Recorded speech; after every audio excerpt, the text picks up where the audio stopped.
Mereka bilang kemerdekaan Indonesia adalah tentang politik, tentang bendera merah putih, dan tentang proklamasi 17 Agustus 1945. Tapi tidak ada yang pernah menceritakan tentang apa yang hilang dari meja makan kita setelah Belanda pergi. Ada puluhan hidangan, beberapa mewah, beberapa sederhana, yang menghilang hampir seketika setelah kemerdekaan. Bukan karena rasanya tidak enak, bukan karena tidak ada yang menyukainya, tetapi karena mereka membawa beban sejarah yang terlalu berat. Makanan-makanan ini adalah saksi bisu dari 350 tahun penjajahan Belanda di Nusantara. Mereka lahir dari percampuran budaya.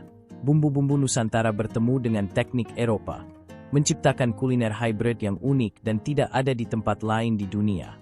Tetapi ketika Indonesia merdeka, banyak dari hidangan ini dianggap sebagai simbol penjajahan, sesuatu yang harus dilupakan, dihapus dari memori kolektif bangsa. Hari ini, kita akan menelusuri 15 hidangan zaman kolonial yang menghilang setelah kemerdekaan. Beberapa dari mereka masih bisa ditemukan di sudut-sudut tua Jakarta atau di rumah-rumah keluarga Belanda Indonesia yang tersisa. Tetapi sebagian besar, mereka hanya tinggal cerita, resep yang tidak pernah ditulis, rasa yang tidak pernah akan kita rasakan lagi. Mari kita mulai perjalanan kuliner ini, perjalanan yang penuh dengan nostalgia, kontroversi, dan rasa yang terlupakan. Hidangan 1. Rijsttafel, pesta nasi kolonial. Rijsttafel, dalam bahasa Belanda, ini berarti meja nasi. Tetapi dalam praktiknya, ini adalah simbol paling jelas dari kemewahan dan eksploitasi kolonial. Rijsttafel bukan hanya makanan, ini adalah pertunjukan, demonstrasi kekuasaan, dan cara orang-orang Belanda menunjukkan kekayaan mereka kepada tamu-tamu Eropa yang datang berkunjung. Bayangkan sebuah meja panjang di sebuah rumah kolonial megah di Batavia atau Bandung, diterangi oleh lampu kristal impor dari Amsterdam. Di tengah meja, ada nasi putih pulen yang dikukus sempurna. Tetapi nasi itu hanya awal. Di sekeliling nasi, ada puluhan, kadang hingga 40 atau 50, piring kecil berisi berbagai lauk pauk.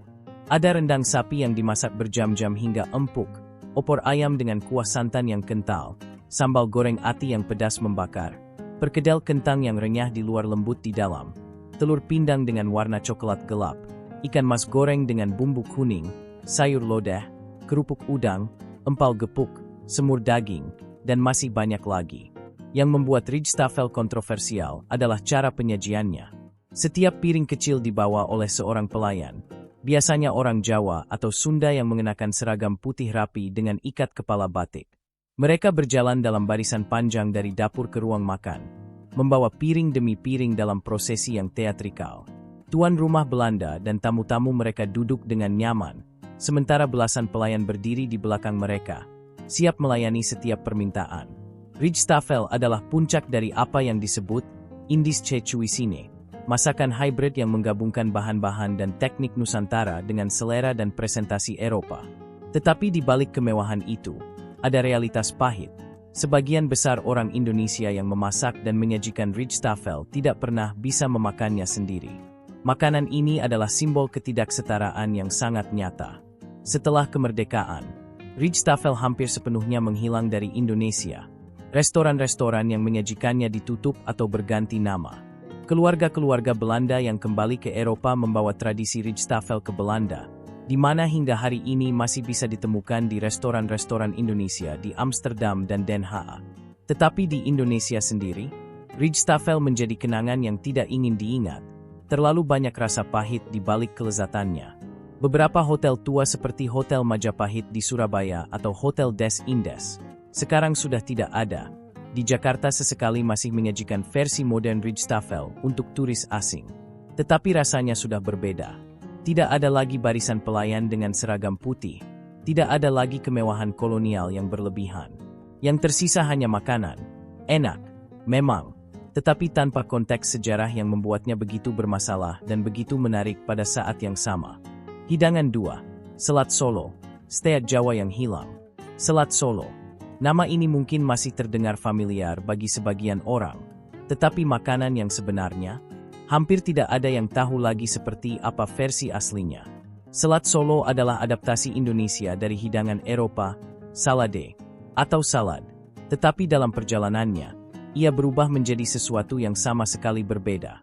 Versi asli selat Solo dari era kolonial dimulai dengan sepotong daging sapi tenderloin yang dipotong tipis, dimarinasi dengan bumbu Worcestershire sauce, kecap manis, bawang putih, dan merica, kemudian dipanggang atau digoreng dengan mentega hingga permukaannya karamelisasi sempurna.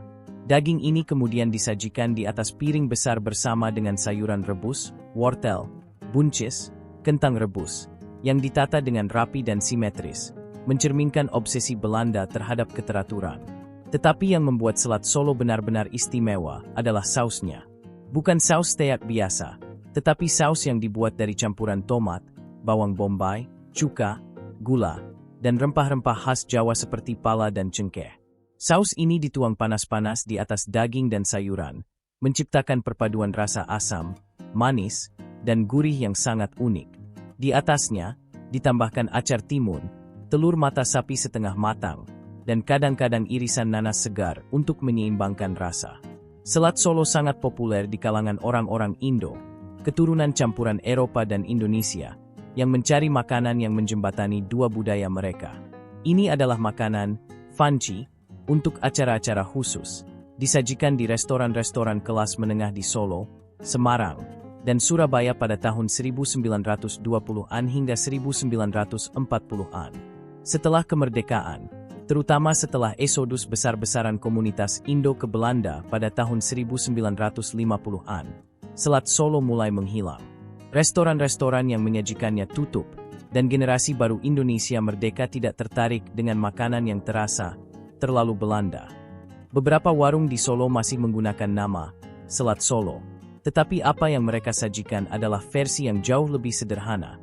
Kadang hanya daging cincang dengan saus tomat dan sayuran rebus, tanpa kerumitan dan kehalusan versi asli. Resep asli selat Solo hampir sepenuhnya hilang. Beberapa keluarga Indo di Belanda mungkin masih membuatnya di rumah, tetapi di Indonesia sendiri, makanan ini sudah menjadi bayangan dari dirinya yang dulu, nama yang dikenang tetapi rasa yang dilupakan. Hidangan 3, Bistik Jawa, steak dengan jiwa Nusantara. Bistik Jawa. Jangan salah, ini bukan steak barat yang Anda kenal.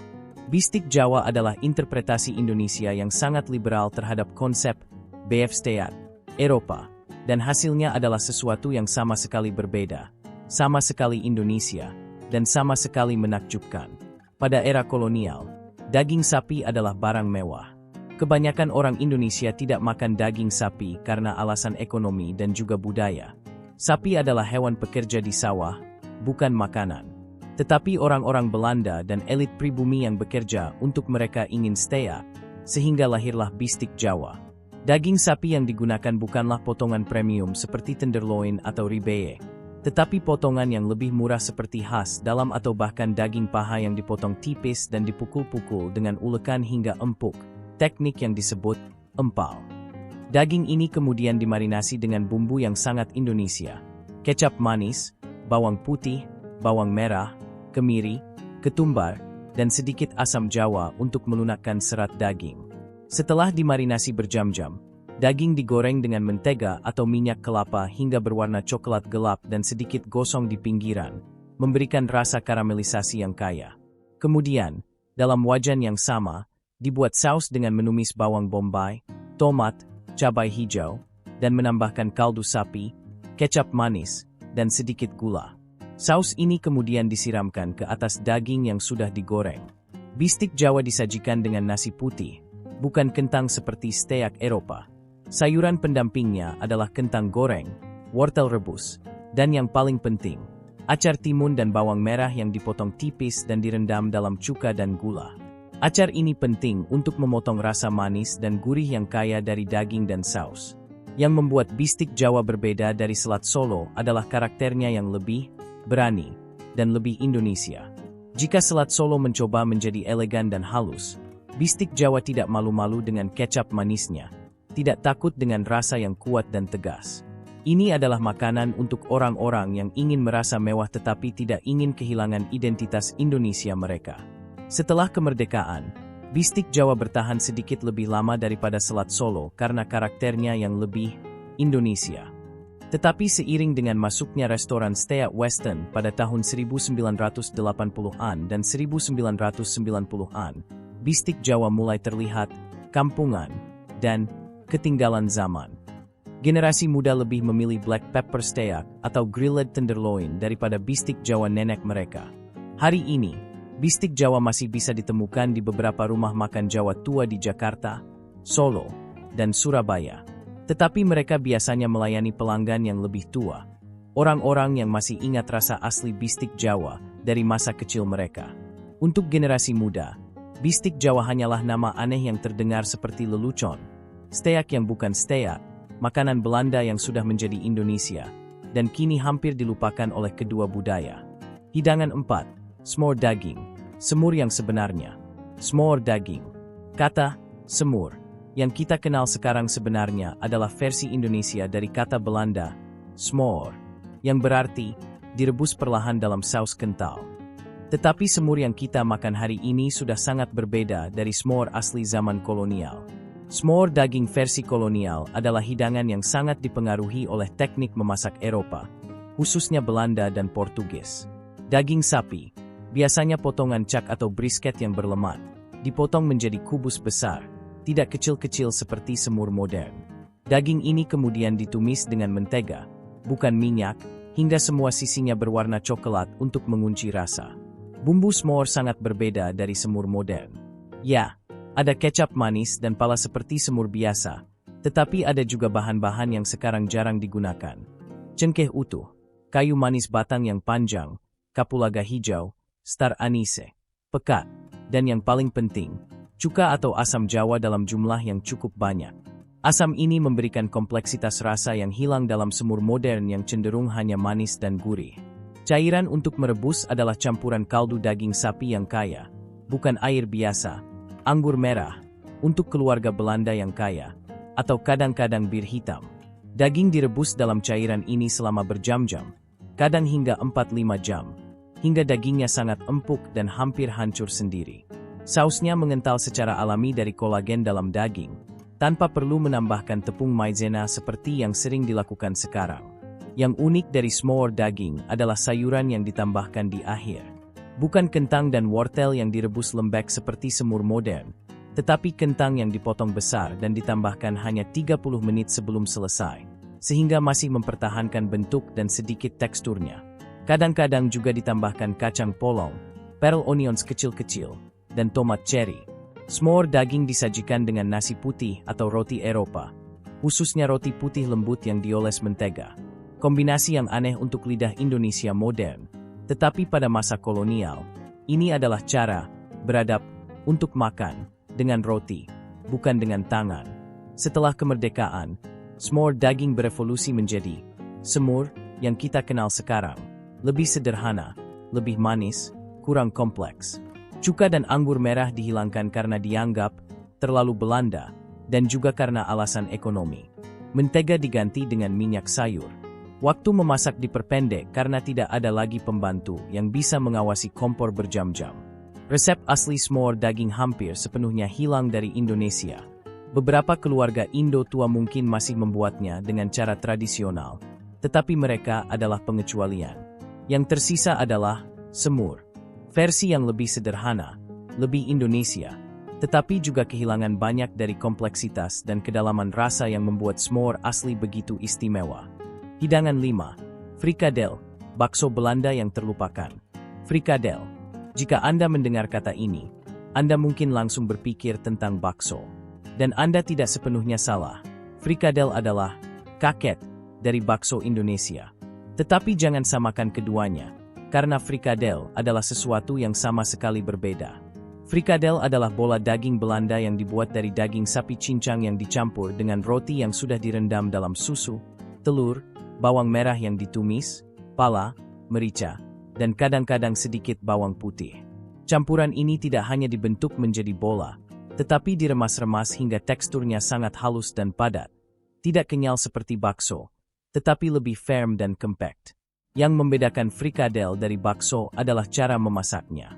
Frikadel tidak direbus dalam air seperti bakso, tetapi digoreng dalam mentega atau minyak dalam hingga permukaannya berwarna coklat keemasan dan renyah. Bagian dalamnya tetap juicy dan lembut, sementara bagian luarnya memberikan kontras tekstur yang menyenangkan. Frikadel tidak disajikan dengan kuah seperti bakso, tetapi dengan saus, biasanya saus tomat yang kental dan sedikit manis, atau saus coklat yang dibuat dari kaldu daging yang kental. Mereka disajikan sebagai lauk dalam rijstafel, atau sebagai makanan utama bersama dengan kentang tumbuk dan sayuran rebus. Ada juga variasi yang disebut gehaktbal, yang lebih besar dari frikadel dan sering diisi dengan telur rebus di tengahnya. Ketika Anda memotongnya, kuning telur yang lembek mengalir keluar, menciptakan presentasi yang impresif. Setelah kemerdekaan, frikadel hampir sepenuhnya menghilang dari Indonesia. Teknik dan bahan-bahannya diadaptasi menjadi bakso, versi yang lebih Indonesia, lebih murah, lebih mudah dibuat, dan disajikan dengan cara yang lebih sesuai dengan selera lokal. Bakso direbus, bukan digoreng. Bakso disajikan dengan kuah panas, bukan saus kental. Bakso dijual di gerobak jalanan, bukan di meja makan kolonial yang mewah. Hari ini, hampir tidak ada orang Indonesia yang tahu apa itu frikadel. Bahkan di Belanda sendiri, frikadel sudah menjadi makanan yang agak ketinggalan zaman. Lebih sering ditemukan sebagai frozen food di supermarket daripada sebagai hidangan home cooked. Tetapi warisan frikadel hidup terus dalam setiap mangkuk bakso yang dijual di sudut-sudut jalan Indonesia. Bukti bahwa bahkan setelah penjajahan berakhir, pengaruh kuliner tetap bertahan. Hanya saja dalam bentuk yang sudah tidak dapat dikenali lagi. Hidangan 6. Zuurkool met worst, sauerkraut tropis. Zuurkool met worst. Dalam bahasa Belanda, ini berarti kubis asam dengan sosis. Jika terdengar tidak Indonesia sama sekali, itu karena memang tidak. Tetapi pada era kolonial, hidangan ini cukup populer di kalangan orang-orang Belanda di Hindia dan juga beberapa orang Indo yang mencoba mempertahankan koneksi mereka dengan Eropa. Zuurkool adalah kubis yang difermentasi, proses yang sama dengan membuat kimchi Korea atau sauerkraut Jerman. Kubis putih dipotong tipis-tipis, diberi garam, dan dibiarkan fermentasi selama berminggu-minggu hingga menghasilkan rasa asam yang tajam dan kompleks. Dalam iklim tropis Indonesia, proses fermentasi ini sangat menantang.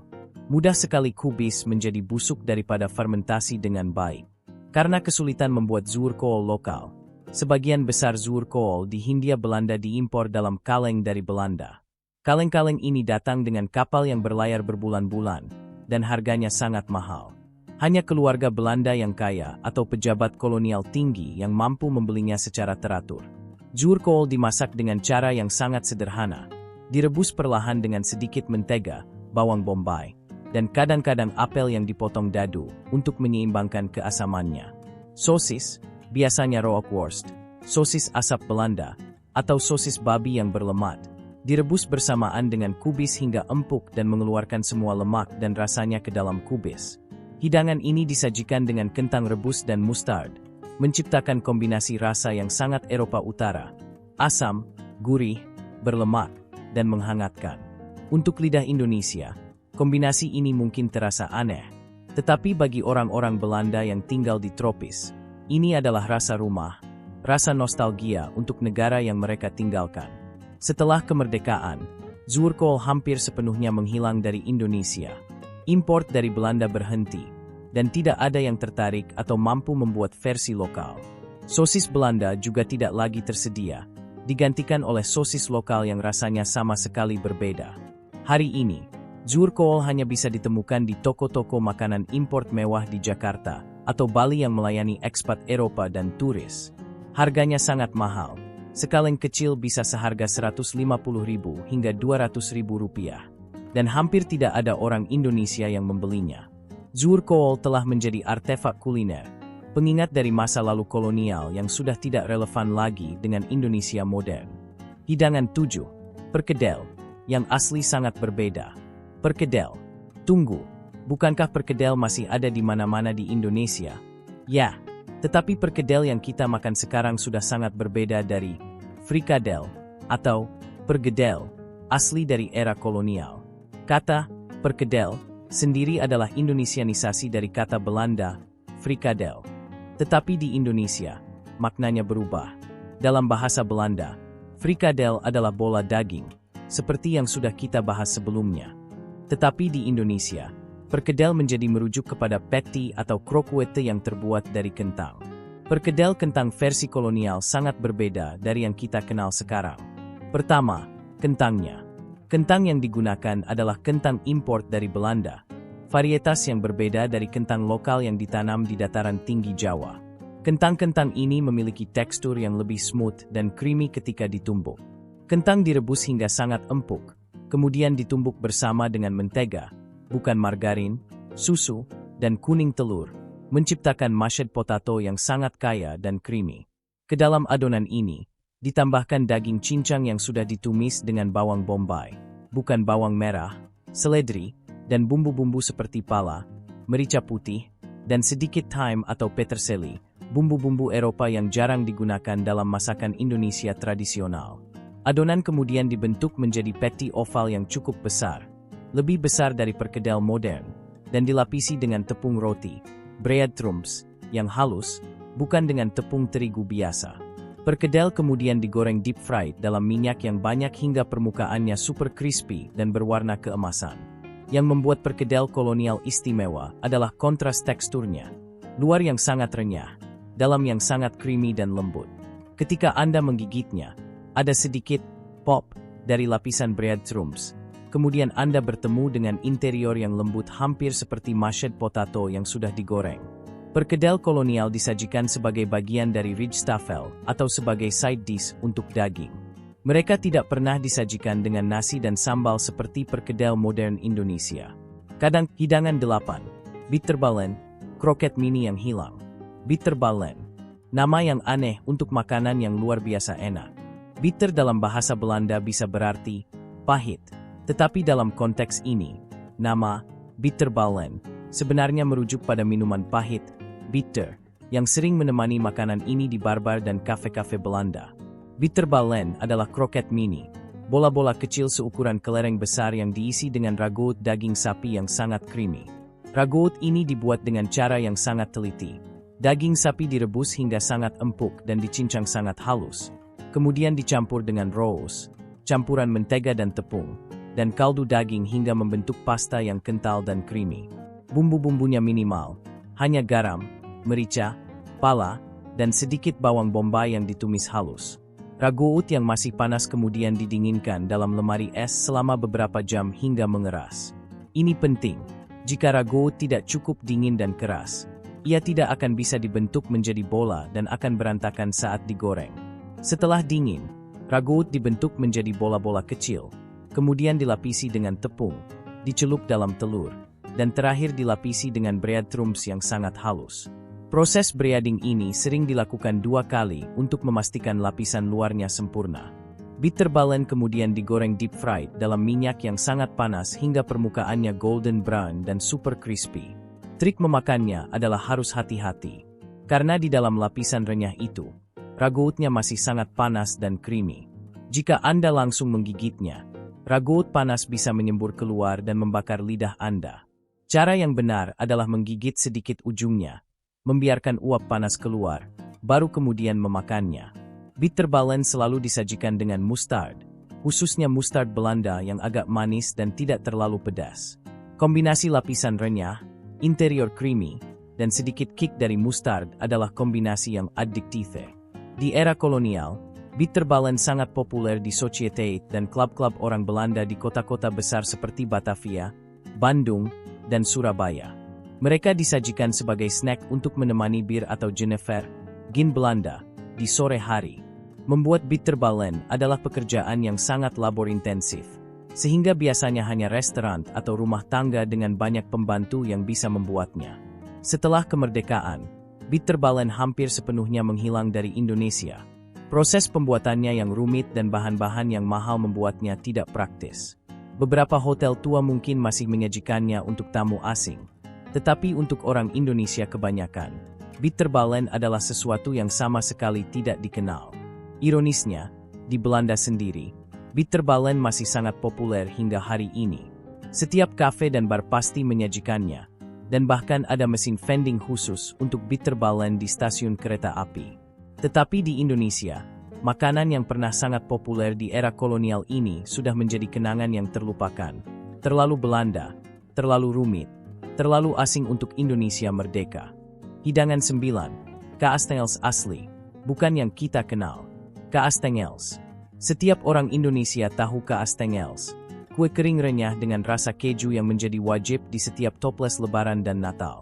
Tetapi apakah Anda tahu bahwa kaastengels yang kita makan sekarang sudah sangat berbeda dari versi asli zaman kolonial? Kata kaastengels berasal dari bahasa Belanda. Kaas berarti keju, dan stengels berarti batang. Jadi, secara harfiah, ini adalah batang keju. Tetapi kaastengels asli dari era kolonial tidak berbentuk seperti stik kecil yang kita kenal sekarang. Dan yang paling penting, rasanya sama sekali berbeda. Kaastengels kolonial dibuat dengan keju Belanda asli, khususnya Gouda tua atau Edam yang sudah berumur minimal 1 tahun. Keju-keju ini memiliki rasa yang sangat kuat, tajam, dan kompleks, sangat berbeda dari keju cheddar atau keju Kraft yang digunakan dalam kaastengels modern Indonesia. Keju ini diparut sangat halus dan dicampur dengan mentega tawar import dari Belanda, tepung terigu protein tinggi, kuning telur, dan bumbu-bumbu yang sangat minimal. Hanya sedikit garam dan cayenne pepper untuk sedikit kick. Adonan tidak mengandung gula sama sekali. Ini adalah kue savory, bukan manis. Teksturnya juga berbeda, lebih padat, lebih crumbly, dan ketika Anda menggigitnya, ada rasa keju yang sangat intense yang memenuhi mulut, diikuti dengan sedikit rasa pedas dari cayenne di akhir. Kaastengels asli juga lebih besar, sekitar 2 kali ukuran kaastengels modern, dan lebih tebal. Mereka dipanggang hingga berwarna kuning keemasan dengan sedikit bintik-bintik coklat di permukaannya, pertanda bahwa keju sudah cara melizat sedikit selama pemanggangan.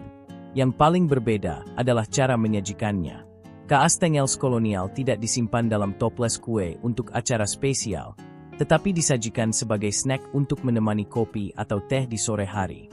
Mereka adalah bagian dari tradisi Koffietafel, meja kopi yang penuh dengan berbagai kue dan biskuit untuk dinikmati sambil berbincang-bincang.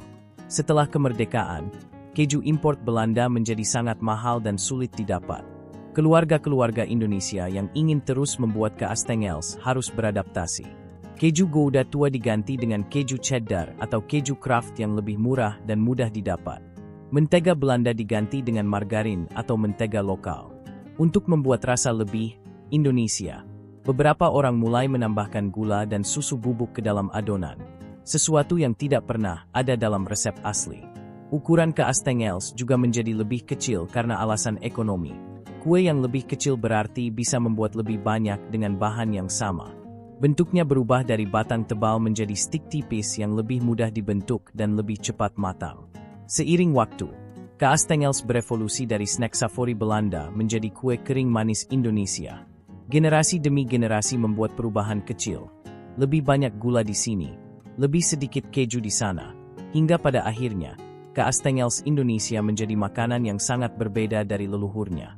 Hari ini, jika Anda memberi orang Indonesia kaastengels asli ala Belanda, yang savory, tanpa gula, dengan keju yang sangat kuat, banyak yang akan mengatakan, ini bukan kaastengels, ini salah. Padahal, itulah kaastengels yang sebenarnya. Yang kita makan sekarang adalah versi Indonesia yang sudah berevolusi sedemikian jauh sehingga sudah menjadi makanan yang berbeda dengan nama yang sama. Bukti bahwa bahkan setelah penjajahan berakhir, nama dan bentuk bisa bertahan, tetapi esensinya bisa berubah sepenuhnya. Hidangan 10. Pastei tutup, pie Hindia yang kompleks. Pastei tutup, nama yang sudah jarang terdengar di Indonesia modern, tetapi pada era kolonial, ini adalah salah satu hidangan paling mewah dan paling rumit yang bisa Anda sajikan di meja makan. Pastei adalah kata Indonesia untuk pastry atau pie, sementara tutup secara harfiah berarti tertutup. Jadi ini adalah pie tertutup, berbeda dari tart yang terbuka. Tetapi pastei tutup bukan pie buah manis seperti apple pie atau cherry pie. Ini adalah pie savory yang sangat kompleks dengan lapisan-lapisan yang harus dibuat dengan presisi tinggi. Dasar dari pastei tutup adalah kulit pie yang dibuat dari mentega dingin, tepung terigu, dan sedikit air es, teknik yang sama dengan membuat puff pastry Eropa. Kulit ini harus di-roll berkali-kali dan dilipat untuk menciptakan lapisan-lapisan yang akan mengembang dan menjadi flaky ketika dipanggang. Ini adalah proses yang sangat sulit di iklim tropis Indonesia yang lembab dan panas. Mentega mudah meleleh, adonan mudah lengket, dan hasil akhirnya sering tidak sesempurna yang diharapkan. Isian pastei tutup adalah ragout yang sangat kaya, mirip dengan yang digunakan dalam bitterballen, tetapi lebih chunky dan lebih kompleks. Ada potongan daging ayam atau daging sapi yang sudah direbus empuk, kemudian dicampur dengan jamur champignon, diimpor dalam kaleng dari Belanda, wortel dadu, kacang polong, dan kadang-kadang asparagus. Semua ini dimasak dalam saus bechamel yang kental. Saus putih yang dibuat dari mentega, tepung, dan susu, dibumbui dengan pala, merica putih, dan sedikit wine putih. Tetapi yang membuat pastei tutup benar-benar istimewa adalah lapisan tengahnya. Setelah lapisan pertama ragout dituang ke dalam kulit pie, ditambahkan lapisan telur rebus yang dipotong, kemudian lapisan ragout lagi, kemudian lapisan kentang rebus yang dipotong tipis, dan akhirnya lapisan ragout terakhir. Semua lapisan ini menciptakan kompleksitas tekstur dan rasa yang luar biasa. Di atas isian, ditaruh kulit pie kedua yang sudah dirol tipis. Pinggiran pie direkatkan dengan hati-hati, dan bagian atas diolesi dengan kuning telur untuk memberikan warna keemasan yang glossy setelah dipanggang. Beberapa lubang kecil dibuat di permukaan untuk membiarkan uap keluar selama pemanggangan. Jika tidak, pie bisa meledak di dalam oven. Pastei tutup kemudian dipanggang dalam oven yang suhunya harus dijaga konstan. Terlalu panas dan kulitnya akan gosong sebelum dalam matang. Terlalu dingin dan kulitnya tidak akan flaky. Di era kolonial, ini adalah tantangan besar karena oven masih menggunakan kayu bakar atau batu bara. Tidak ada kontrol suhu yang presisi seperti oven modern. Hasil akhirnya adalah pie yang megah, tinggi, dengan kulit berwarna keemasan mengkilap, dan ketika dipotong, terlihat lapisan-lapisan yang indah di dalamnya. Pastei tutup disajikan sebagai main course dalam acara-acara makan malam formal, dipotong seperti cake dan disajikan dengan sayuran rebus dan salad. Setelah kemerdekaan, pastei tutup hampir sepenuhnya menghilang. Proses pembuatannya yang sangat rumit dan membutuhkan waktu berjam-jam membuatnya tidak praktis. Bahan-bahan import seperti jamur kaleng, wine, dan mentega berkualitas tinggi menjadi sulit didapat. Dan yang paling penting, tidak ada lagi pembantu atau juru masak profesional yang punya waktu dan keahlian untuk membuat hidangan yang begitu kompleks. Beberapa toko roti tua di Jakarta atau Bandung mungkin sesekali masih membuat pastei tutup, tetapi biasanya hanya untuk pesanan khusus dan dengan harga yang sangat mahal. Untuk generasi muda Indonesia, pastei tutup adalah nama yang mungkin pernah mereka dengar dari nenek atau orang tua, tetapi tidak pernah mereka lihat atau cicipi sendiri. Sebuah hidangan yang sudah menjadi legenda, bukan realitas.